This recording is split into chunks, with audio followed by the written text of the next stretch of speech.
NTPC group D batch हम लोगों का पहला। आज हम लोग प्रतिशत का दूसरा भाग के बारे में बात कर रहे हैं, टाइप नंबर 7। हमें सपोर्ट करने के लिए चैनल को सब्सक्राइब करेंगे। आइए देखते हैं टाइप नंबर 7। टाइप नंबर 7 हम लोगों का क्षेत्रफल से संबंधित है। अक्सर क्षेत्रफल से संबंधित महत्वपूर्ण प्रश्न देखने को मिलता है। क्षेत्रफल से संबंधित एक महत्वपूर्ण प्रश्न देखते हैं जो प्रतियोगिता परीक्षा की दृष्टि से पूछा जाता है। ठीक है। एक आयत की लंबाई में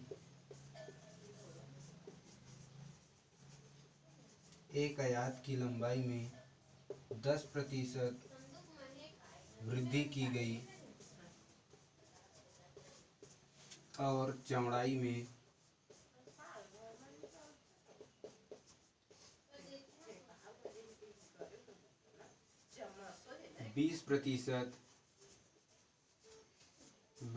गई। एक आयत की लंबाई में 10% वृद्धि की गई और चौड़ाई में 20% वृद्धि की गई तो आयत की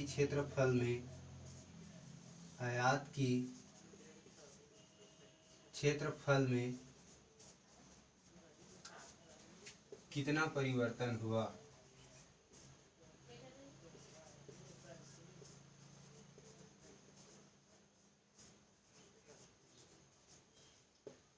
ठीक है साथियों, ये हम लोगों का क्वेश्चन है।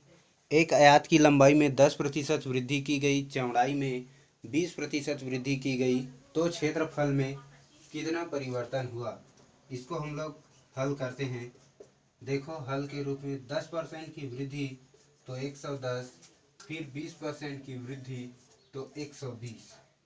कहने का मतलब 110 गुणित 120, तो यहाँ पर परसेंट के लिए 2 जीरो काट देंगे। 12 का गुणा 11 के साथ करेंगे तो 12 11 में कितना होता है 132। तो यहाँ पर हो जाएगा 32% वृद्धि हम लोगों का क्या होगा, आंसर होगा। ठीक है। यहाँ मान जो है कोई भी दिया रहे उससे आपको नहीं घबराना है। क्षेत्रफल से संबंधित ऐसे महत्वपूर्ण प्रश्न आपको देखने को मिल सकते हैं। ठीक है। इनसे बहुत से प्रश्न जो है देखने को मिलते हैं। जैसे और बात किया जाए तो एक आयत की एक जो है, यहाँ पर मान लो देखो, एक आयत की लंबाई में 5% वृद्धि किया गया और चौड़ाई में 10% वृद्धि किया गया तो हमें बताना है कि आयत की क्षेत्रफल में कितना परिवर्तन हुआ। ठीक है। तो यहाँ देखो, इसका हल करते हैं तो क्या होगा। लंबाई में 5 की वृद्धि तो 105, चौड़ाई में 10 की वृद्धि तो 110। परसेंट के लिए 1 जीरो काट देंगे, ये हो जाएगा 5 की 5, 5 और 5 की 5, 1 की 1 और 1 की 1। 1% काट चुके हैं, 1% के लिए 1 पॉइंट लगाएंगे तो ये हो जाएगा 15.5, या इसको जो है 15 से ही 1/2% जो है क्या होगा, वृद्धि होगा। यही हम लोगों का क्या होगा, आंसर होगा। ठीक है। 15.5 या 15.15, इस प्रकार से हम इसको लिख सकते हैं। आयत की लंबाई में वृद्धि किया गया और चौड़ाई में यहाँ पर क्या किया गया साथियों, कमी किया गया। ठीक है। अगर कमी आ जाती है तो इसको कैसे हल करेंगे। 10% की क्या किया गया, कमी किया गया। तो इस कंडीशन में क्या होगा, अगर कमी किया जाता है, वृद्धि किया जाता है और कमी ही किया जाता है तो उस टाइप के प्रश्न को आप आसानी से हल कर सकते हैं। तो यहाँ 5% की वृद्धि तो 105, 10 की कमी तो कहाँ पर पहुँच गए, 90। परसेंट के लिए 1 जीरो हमने काट दिया, 1 जीरो बचा है, 5 निया 45 और 9 एकम 9। 1 जीरो के लिए दशमलव लगाएंगे तो यहाँ जो है कितना कमी है, याद रखना 100 में घटा लेना आप लोग ये 94.5 को। तो ये 5 हासिल 1, 5 में 5 गया तो 5 और 1। इस प्रकार से 5.50% की क्या हुआ साथियों, कमी हुआ, जो हम लोगों का क्या है, आंसर है। ठीक है, अगर ऐसा प्रश्न आते हैं तो आपसे ज़रूर बनना चाहिए। आगे देखो, इसी से संबंधित महत्वपूर्ण प्रश्न। बिजली ऑफ हो गया साथियों, इसलिए हम लोग फ्लैश लाइट के सहारे आगे की क्लास को लेते हैं।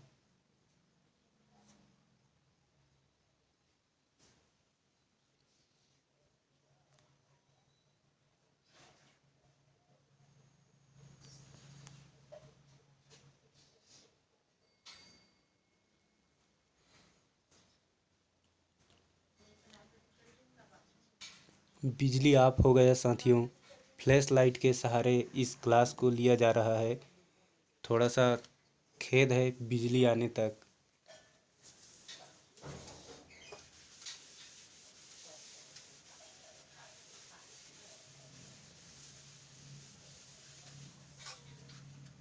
अब हम लोग बात करते हैं टाइप नंबर 8, आयतन। क्षेत्रफल और आयतन में दो ही बातें महत्वपूर्ण हैं।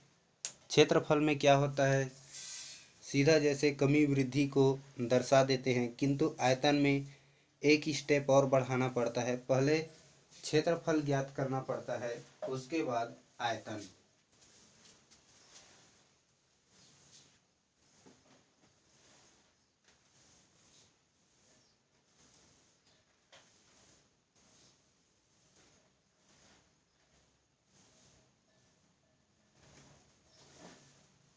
ठीक है साथियों,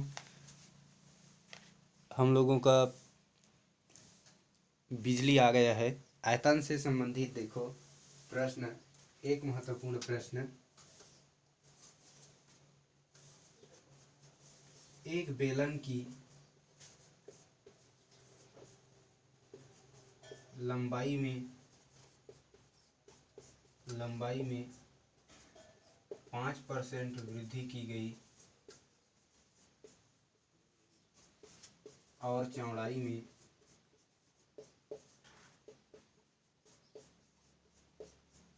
10% वृद्धि की गई, तो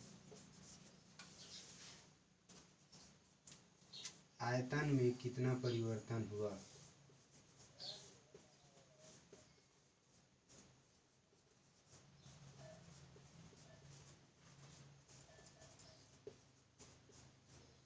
ठीक है, सबसे पहले इसका हमें क्षेत्रफल ज्ञात कर लेना है ना। 5% की वृद्धि तो कहाँ पर पहुंच गए, 105। 10% की वृद्धि तो कहाँ पर पहुंच गए, 110। तो 105 गुणित 110। अब हमें देखना है परसेंट के लिए 105, ये हो जाएगा 105। इनको जोड़ेंगे तो कितना होगा साथियों। अब देखो 1155 हुआ। अब देखो एक जीरो कट गया है, एक जीरो के लिए हमें लगा देना है पॉइंट। तो यहाँ पर हमारा जो है कितना हो जाएगा, 15.5। ये हम लोगों का आंसर नहीं है। क्यों नहीं है, क्योंकि 15.5% वह क्या हुआ, वृद्धि हुआ। अभी हम क्या निकाले हैं, सिर्फ क्षेत्रफल ही निकाले हैं। अब हमें निकालना है क्या, आयतन। ठीक है, तो आयतन के लिए हमें क्या करना है, फर्स्ट स्टेप को लेना है। 5% की वृद्धि तो 105, फिर जो है कितना की वृद्धि हुआ, 15.5 की। तो ये हो जाएगा मल्टीप्लाई 115.5। ठीक है, अब हमें देखना है आपस में गुणा करके। तो ये हो जाएगा 5 पंचे 25, 5 एकम 5, 5 पंचे 25 और 5 एकम 5, ये हो जाएगा 105। फिर ये हो जाएगा 105। अब हमें देखना है 5 की 5 और 5 और 2 7, 5 5 10 2 12 की 2 हासिल 1, 10 और 1 11 की 1 हासिल 1 और 1 2 और 1 की 1। 2% के लिए 2 काटते हैं तो यहाँ पर 2 कट जाएंगे। इस प्रकार से हमारा जो है क्या होगा, आंसर आएगा, है ना। तो यहाँ पर देखो आयतन में अब कितना परिवर्तन हुआ वो हम लोग देखते हैं। तो कितना परिवर्तन हुआ, 100 में अधिक से तुलना करते हैं तो 100 में ये कितना अधिक है, 1112 1111.25% जो है क्या होगा, वृद्धि होगा। ठीक है, ऐसा क्वेश्चन अगर आपको देखने को मिलेगा तो मेरे ख्याल से आप लोग बना सकते हैं। ऐसा क्वेश्चन आपको देखने को मिला, समझो आप बना सकते हैं। ठीक है, आगे देखो इसी से संबंधित,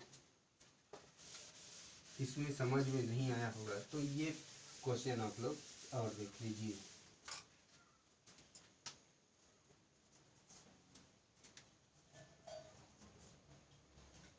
एक वृत्त की व्यास में 10%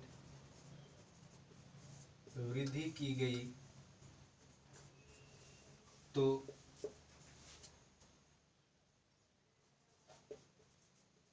आयतन में कितना परिवर्तन हुआ।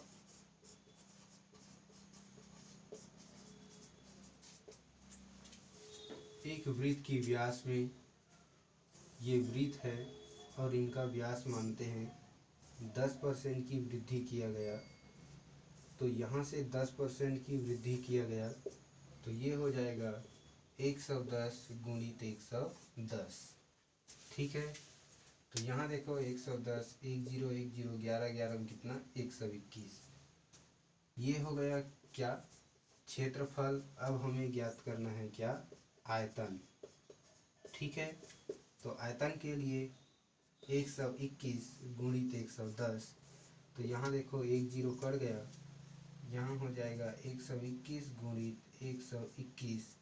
तो इस प्रकार से ये कितना हो जाएगा, परसेंट के लिए 1 0 जो है हम लोग पॉइंट में लगा देते हैं। अब हमें देखना है कितना अधिक है, तो 33.1% जो है क्या होगा, वृद्धि होगा। यही हम लोगों का क्या होगा, आंसर होगा। ठीक है, तो इस प्रकार की अगर क्वेश्चन आपको देखने को मिलते हैं तो मेरे ख्याल से ज़रूर आपसे बनेगा।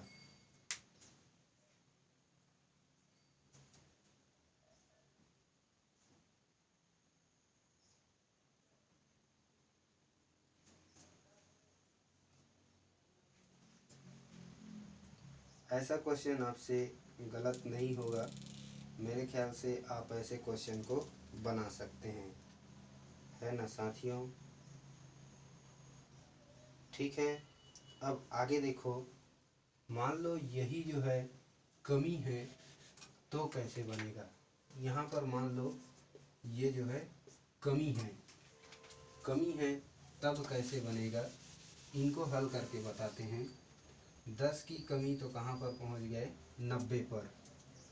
10 की कमी तो 90 पर, तो यहाँ 90 गुणित क्या करेंगे, 90 गुणित 90 करेंगे, 9 निया कितना होगा 81, मतलब कितने प्रतिशत की कमी, 19% की कमी। 19% की कमी, पहले था 10% कमी, अब हो गया 19% कमी। तो 10% कमी तो 90 गुणित 19% कमी तो 81। ठीक है, परसेंट के लिए 1 0 काट देते हैं, 9 एकम 9 और 9 एकम 9, 9 अट्ठे 72। ठीक है, पॉइंट के लिए 1 दशमलव लगाते हैं। अब हम देखते हैं 100 में कितना कम है, तो ये हो जाएगा 72.9। तो ये हो गया 0, 10 को मानते हैं, 0 को मानते हैं 10, 10 में 9 जाएगा तो 1 दशमलव लगाते हैं, हासिल 1 लेते हैं। अब 10 में 3 जाएगा तो 7, 80 लिख लेते हैं। 10 में 8 जाएगा तो 2, तो ये हो जाएगा 27.1% की क्या होगा, कमी होगा, जो हम लोगों का आंसर होगा। ठीक है, तो ऐसा क्वेश्चन आएगा तो मेरे ख्याल से आपसे बन जाएगा। अब हम लोग बात करते हैं टाइप नंबर 9।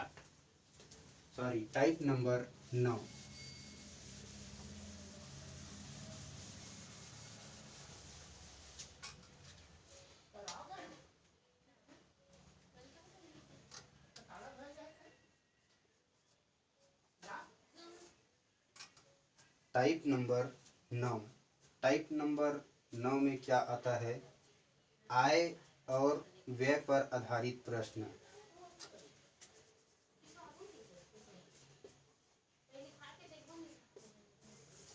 आय और व्यय पर आधारित प्रश्न। ठीक है, आय और व्यय सिंपल क्वेश्चन आते हैं, इनसे एक क्वेश्चन लिखते हैं फिर बताते हैं। अच्छे लगेंगे चैनल को लाइक करेंगे, सब्सक्राइब करेंगे, अपने दोस्तों के साथ शेयर करेंगे। आय और व्यय से संबंधित एक महत्वपूर्ण प्रश्न देखते हैं।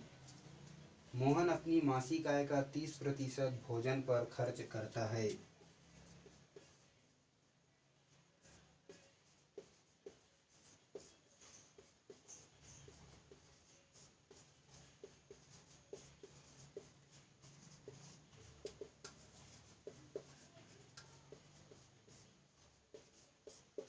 30% भोजन पर, 40% परिवहन पर,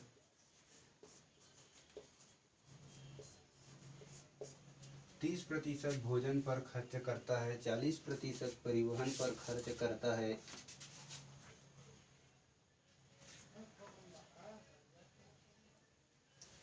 और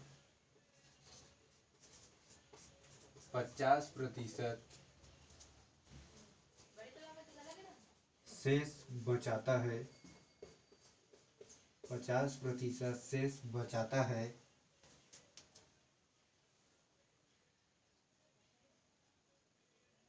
यदि उनकी मासिक आय, यदि उनकी मासिक आय,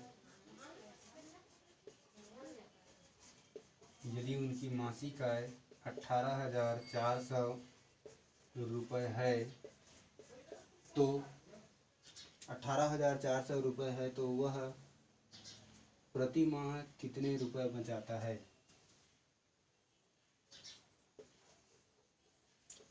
प्रति माह कितने रुपए बचाता है। ठीक है, ये क्वेश्चन है। अब इनका हम लोग हल देखते हैं। इनका हल कैसे निकलेंगे। मासिक आय का 30% भोजन पर, 40% परिवहन पर और 50% शेष बचाता है। यदि उसी मासिक आय इस प्रकार से दिया है ना, तो हमें बचाया हुआ राशि ज्ञात करना है। इसका मासिक आय इतना है और मासिक आय का ये लोग कट करते हैं, तो 18,400 रुपये का 30% भोजन पर खर्च करता है तो कितना बचाता है।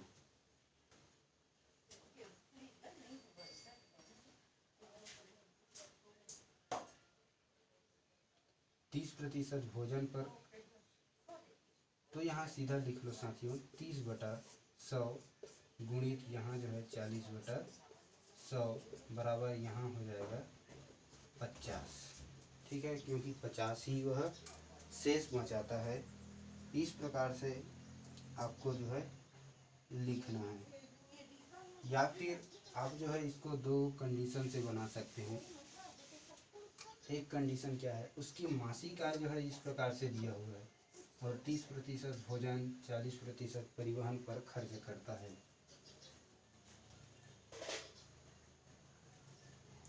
तो यहाँ देखो 18,400 गुणित 30% खर्च करता है तो 70% बचाता है।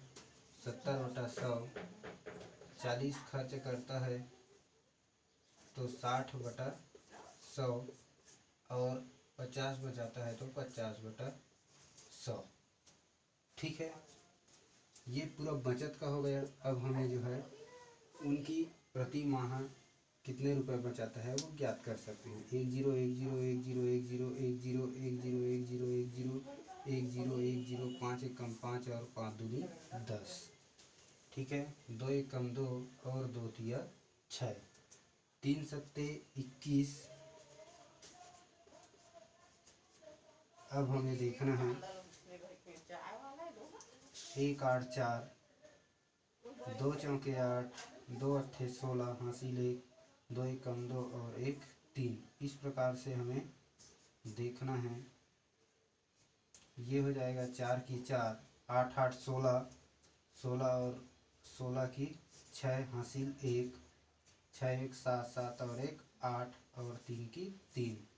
उसका अगर मासिक आय बात करें तो 3864। ये हम लोगों का क्या होगा, आंसर होगा। ठीक है, 3864,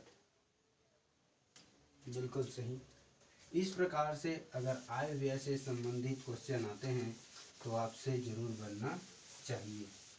आगे हम लोग टाइप की बात करते हैं। Type number 10।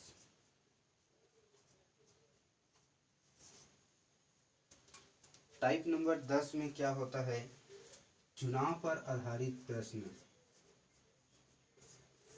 चुनाव पर आधारित प्रश्न, ऐसे प्रश्न हमें देखने को मिलते हैं जो चुनाव से संबंधित होते हैं। चुनाव पर आधारित प्रश्न देखो, पहला महत्वपूर्ण प्रश्न लिखते हैं।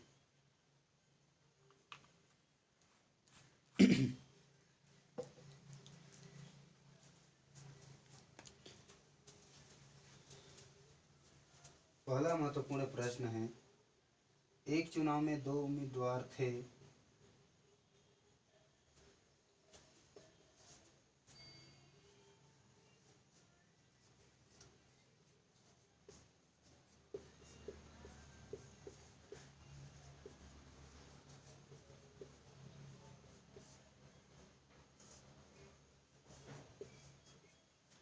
एक चुनाव में 2 उम्मीदवार थे।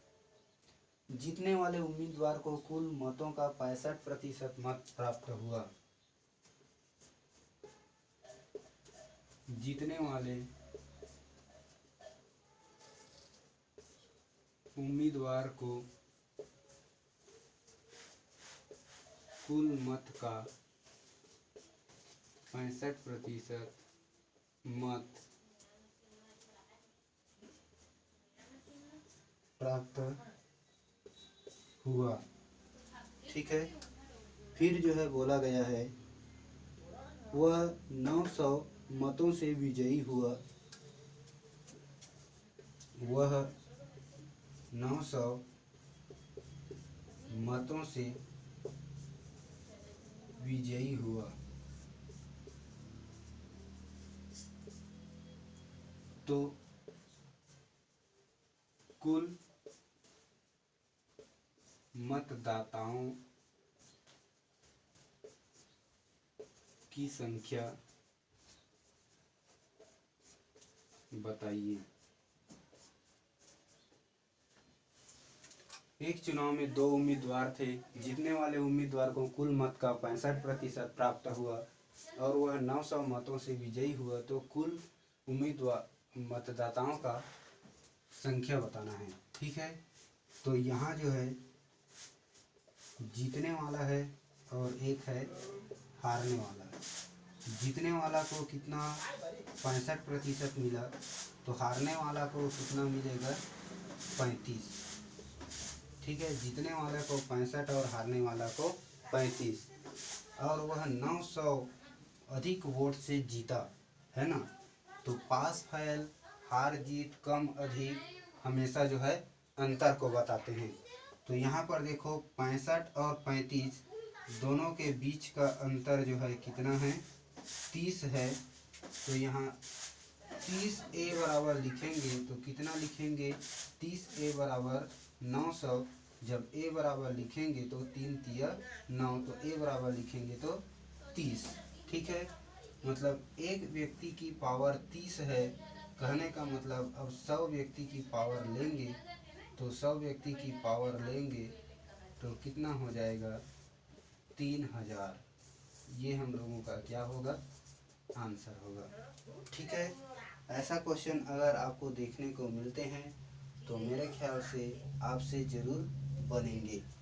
ठीक है, एक बात और यहाँ देखो छोटा सा, एक चुनाव में 2 उम्मीदवार थे। पहले उम्मीदवार को 45% मत प्राप्त हुआ और 45% मत प्राप्त हुआ और वह विजयी हो गया, है ना। 45% और 100 मतों से 1000 मतों से क्या हो गया हार गया, है ना। 1000 मतों से हार गया।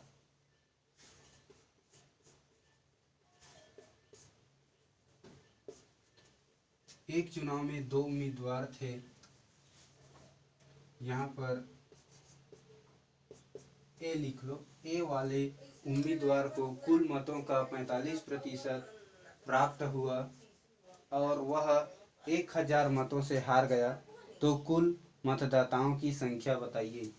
तो यहाँ पर देखो कुल मतदाताओं की संख्या हमें ज्ञात करना है। तो यहाँ ए और बी, यहाँ ए जो है हार गया है, कितना पाया था 45, बी कितना हो जाएगा 55, है ना।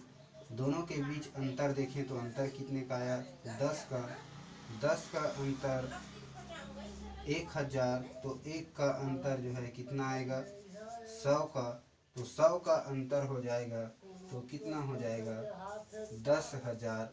ये हम लोगों का क्या होगा आंसर होगा। ऐसा ही आप लोग बनाएंगे और उम्मीद करता हूँ कि ऐसा जो है प्रश्न अगर आपको देखने को मिलेगा तो आपसे कभी गलती नहीं होगा। ठीक है, एक और देखो, अगर कंडीशन जो है 3 में हो या जो है कुछ मत जो है अवैध हो जाए, उस परिस्थिति में क्या होगा। एक चुनाव में 2 उम्मीदवार थे।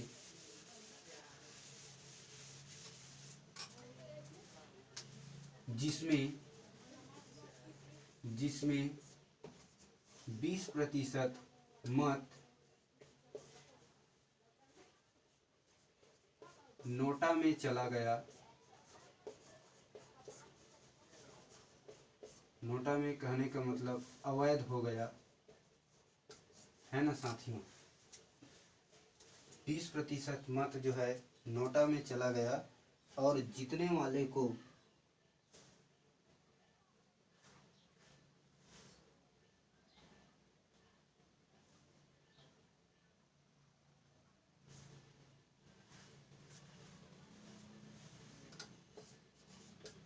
ए उम्मीदवार 40% मत पाया और 40% मत पाया और 1600 मतों से हार गया।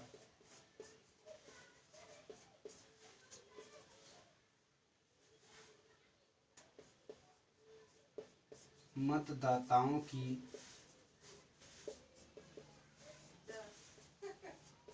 संख्या क्या होगा, है ना। ये क्वेश्चन है। तो ऐसा अवैध वाला क्वेश्चन आता है तो उसको हम लोग क्या करेंगे, यहाँ देखो 20% अवैध हो गया तो कितना प्रतिशत बचा 80%। अब बोला गया है 40% मत पाया। 2 उम्मीदवार थे, ए उम्मीदवार और बी उम्मीदवार। 40% मत पाया तो ये हो गया 40, इसको 100 से ही लेना है। ठीक है, लोग कंफ्यूज हो जाते हैं। ये हो गया कितना 60। दोनों के बीच का अंतर कितना है 20 ए बराबर कितना 1600 के, तो ए बराबर कितना हो जाएगा 80। ए बराबर कितना हो जाएगा 80। ठीक है, ए बराबर 80, तो यहाँ पर मतदाताओं की तो 100 ए बराबर कितना हो जाएगा 8000। ठीक है साथियों, ये हम लोगों का क्या होगा, आंसर होगा। तो ऐसे ही आप लोगों को क्या करना है, बनाना है। लेकिन यहाँ 8,000 उत्तर नहीं होगा। क्यों नहीं होगा? क्योंकि 20 मत जो है नोटा में पहले से चला गया है। तो 20A यहाँ 100A बराबर 8,000 है, तो 20A बराबर 2,000 और इसमें ऐड कर देंगे तो ये हो जाएगा हम लोगों का 10,000। यही हम लोगों का क्या होगा, आंसर होगा। ठीक है। अगर जीत से राशि बोला जाता है, अगर अवैध वाला बोला जाता है, तो अवैध वाला में आप लोग 2,000 को और ऐड करेंगे। 30% बोलता तो 3,000 ऐड करते, 40% बोलता तो 4,000 ऐड करते। ये 1,000 की सीक्वेंस में चलते हैं, है ना। तो ऐसा क्वेश्चन अगर आपसे पूछा जाता है तो आप बिल्कुल गलती नहीं करेंगे। ठीक है। ये हो गया हमारा चुनाव संबंधित प्रश्न। आगे की प्रश्न को हम लोग आगे भाग में देखेंगे। आज के लिए बस इतना ही। हमारे YouTube चैनल को सब्सक्राइब कीजिए।